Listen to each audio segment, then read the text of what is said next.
যুক্তরাষ্ট্রে প্রেসিডেন্ট নির্বাচনে জয় পেয়েছেন সাবেক মার্কিন প্রেসিডেন্ট ডোনাল্ড ট্রাম্প। এরপর নতুন সরকারের মন্ত্রিসভায় বিভিন্ন জনের নাম সামনে আসছে। এরই মধ্যে ট্রাম্পের মনোনীত বেশ কয়েক মন্ত্রীকে বোমা হামলার হুমকি দেওয়া হয়েছে। বৃহস্পতিবার বিবিসির এক প্রতিবেদন এ তথ্য জানানো হয়েছে। মার্কিন কেন্দ্রীয় গোয়েন্দা সংস্থা FBI জানিয়েছে তাদের নজরে এ ধরনের বেশ কয়েকটি হুমকি ও ভুয়া ফোন কল এসেছে।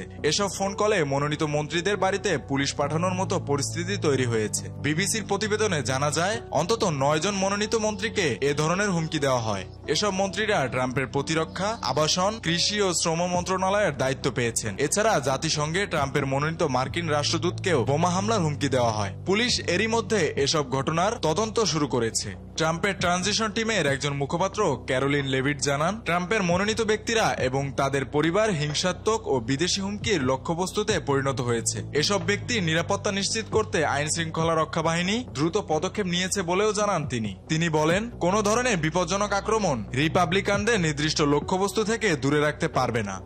মেহেদী হাসান বাপ্পি, খুলনা গেজেট।